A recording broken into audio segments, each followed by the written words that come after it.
Operation सिंदूर के पहले दिन अगर ग्वालियर, बठिंडा या सिरसा से कोई विमान उड़ान भरता तो पाकिस्तान उसे मार गिरा देता। इसलिए एयरफोर्स पूरी तरह से ग्राउंडेड थी। पहले दिन हम बुरी तरह हार गए थे। यह बयान पाकिस्तान से नहीं आया है, न किसी पाकिस्तान के नेता ने दिया है। यह बयान महाराष्ट्र के पूर्व मुख्यमंत्री और कांग्रेस के बड़े नेता का है। सुनकर आपको झटका लगा होगा, थोड़ा सा दिमाग आपका हिल गया होगा, गुस्सा भी आ रहा होगा, लेकिन यह हकीकत है। सेना के पराक्रम के सबूत मांगने वाली इस जमात के होश अभी तक ठिकाने नहीं आए हैं। ऑपरेशन सिंदूर में भारतीय सेना ने जो पराक्रम दिखाया, उसकी प्रशंसा दुनिया के बड़े बड़े मुल्कों और उसके युद्ध विशेषज्ञों ने की। भारतीय सेना ने सबूत दिखाकर पाकिस्तान की बर्बादी की दास्तां दुनिया के सामने रखी। लेकिन भारत में बैठे कुछ जाहिल अपनी आंखों पर हरी पट्टी बांधकर बैठे हुए हैं। पाकिस्तान परस्ती में इनकी आंखें चौंधिया गई है और इन्हें पाकिस्तान के आगे कुछ भी नहीं दिखाई दे रहा है। इन्हीं में से एक है महाराष्ट्र के पूर्व मुख्यमंत्री और कांग्रेस नेता पृथ्वीराज चौहान। उन्होंने कहा, ऑपरेशन सिंदूर के पहले दिन भारतीय वायुसेना को पूरी तरह हार का सामना करना पड़ा था। पहिल्या दिवशी आपला संपूर्ण पराभव झाला। 7 तारखेला जे हवाई युद्ध अर्ध्या तासात झालं, त्यामध्ये आपला टोटल पराभव झाला, हे कोणी मान्य करो अगर न करो। आणि त्यामुळे त्या दिवशी भारताची जी विमानं पडली, त्या दिवशी सगळा भारताचा एअरफोर्स हा ग्राउंड झाला। त्यानंतर एकही विमान उडलं नाही। पण कुठेही विमान उडलं की पाकिस्तानचं तुमचं विमान ग्वाल्हेर असेल किंवा बठिंडा असेल किंवा सिरसा असेल, तिथं वाढायची शक्यता असल्यामुळं आपलं कंप्लीट एअरफोर्स ग्राउंड झालं। चौहान ये शर्मनाक बातें पुणे में संवाददाता सम्मेलन में कर रहे थे। वे यही नहीं रुके, आगे उन्होंने कहा, सेना रखने की जरूरत क्या है, सैनिकों को दूसरे काम में लगा दो, क्योंकि थल सेना की युद्ध में अब जरूरत नहीं है। इस बयान पर कांग्रेसी मौन है, राहुल चुप है और प्रियंका भी। जब पृथ्वीराज चौहान से उनके इस विवादित बयान पर माफी के लिए कहा गया तो उन्होंने इससे इनकार कर दिया। कहा, माफी नहीं मांगूंगा, जो कहा है उस पर कायम हूं। कि ये पाकिस्तान की भाषा बोल रहे हैं और सेना का अपमान है। क्या आप कुछ क्लैरिफिकेशन देना चाहेंगे कि आप? मैं बाद में आराम से बात करूंगा। अभी आराम से बात करेंगे। तो आपको जो बयान है उस पर आप माफी मांग रहे हैं या बिल्कुल सवाल नहीं कुछ उठता, किसी सवाल तरह का? बिल्कुल सवाल नहीं उठता। हाँ जी सर, नहीं सवाल नहीं उठता। सवाल मैं बात करूंगा ना डिटेल में। माफी मांगने का सवाल नहीं माफी उठता। का मांगू? लेकिन आपके हिसाब से स्टेटमेंट गलत था क्या सर? बिल्कुल क्योंकि नहीं। लोग मीडिया में वही सब जगह ऐसे ही चला कि अपमान हुआ है। मैं करूंगा, डिटेल बात करूंगा जी। I will talk to media properly. So are you apologising right now? अरे आउट ऑफ द क्वेश्चन। नेताजी माफी मांगने को तैयार नहीं है, मतलब ये उन्होंने सोच समझकर और जानबूझकर बोला है। सवाल यह है कि इन्होंने सेना के पराक्रम पर यह सवाल क्यों उठाए, किसके इशारे पर उठाए।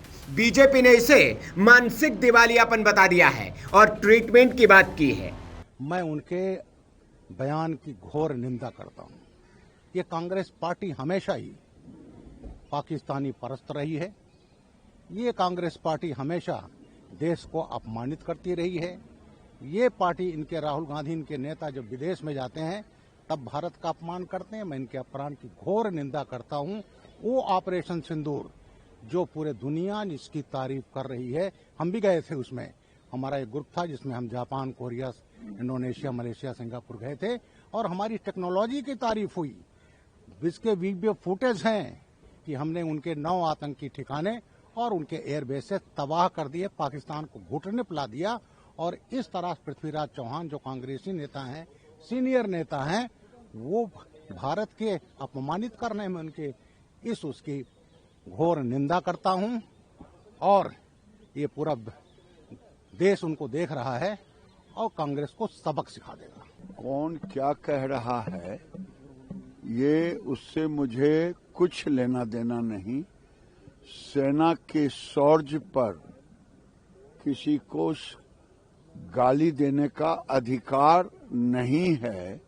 जो लोग सेना के शौर्य को अपमानित करते हैं वो कभी देश हित की बात सोच ही नहीं सकते। पहली बार नहीं कि लोग इस तरीके से बयानबाजी दे रहे हैं। मैं सीधा कह रहा हूं, कांग्रेस पार्टी हो चाहे कोई हो,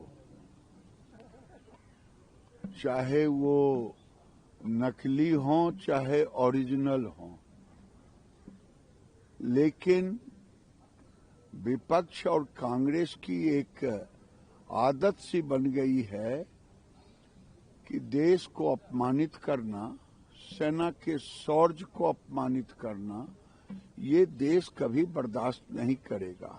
मेरी ख्याल से मानसिक तौर पे बीमार हो गए, जहाँ मानसिक तौर पे इलेक्ट्रिक शॉक देने की जरूरत है उन्हें। देखिए, कांग्रेस का हाथ देशद्रोहियों के साथ हमेशा रहता है और जिस तरह की भाषा ये बोल रहे हैं, ऐसी भाषा तो पाकिस्तान वाले भी नहीं बोलते हैं। आखिर पाकिस्तान ने घुटने टेके थे और युद्ध रोकने के लिए भारत को प्रस्ताव दिया था। भारत ने अपनी शर्तों पर युद्ध में ठहराव किया था। युद्ध अभी तक ऑपरेशन सिंदूर पूरे तरीके से समाप्त नहीं हुआ, लेकिन पृथ्वीराज जी जैसे लोग जिनको पाकिस्तान की भाषा ज़्यादा पसंद है, इनको कान पकड़कर हिंदुस्तान की सीमा के बाहर पाकिस्तान भेजना चाहिए, क्योंकि पूरी दुनिया ने मांगा कि भारत ने पाकिस्तान के छक्के छुड़ा दिए। साहब, नूरजहां बेस को हमने क्रिपल कर दिया, जो पाकिस्तान का मेन बेस था, और जिस तरीके के ड्रोन अटैक्स को हमने विफल किए और उनके विमानों को मार गिराया, उसके बाद हमारे देश के भीतर से कोई ऐसी बात कर रहा है ना, तो जाहिर है कि इसका जो पाकिस्तान प्रेम है वो जग जाहिर है। देखिए, ये आईएनसी इंडियन नेशनल कांग्रेस नहीं है, ये इस्लामाबाद नेशनल कांग्रेस है, ये एंटी नेशनल कांग्रेस है और सेना का अपमान बन चुकी है कांग्रेस की पहचान। सड़क का गुंडा कहना, कारगिल विजय दिवस 5 वर्ष नहीं मनाना, surgical strike, Balakot air strike पर सवाल खड़े करना और ऑपरेशन सिंदूर पर भी सवाल खड़े करना और हमारे सेना के मनोबल को विजय दिवस के दिवस पर चोट पहुंचाना। और ये कोई पृथ्वीराज चव्हाण का स्टेटमेंट नहीं है, राहुल गांधी ने भी यही कहा है।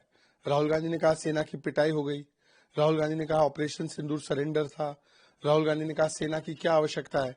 तो ये सारे स्टेटमेंट्स राहुल गांधी के, इसलिए राहुल गांधी या कांग्रेस पार्टी कोई कार्रवाई नहीं करती है पृथ्वीराज चव्हाण पर।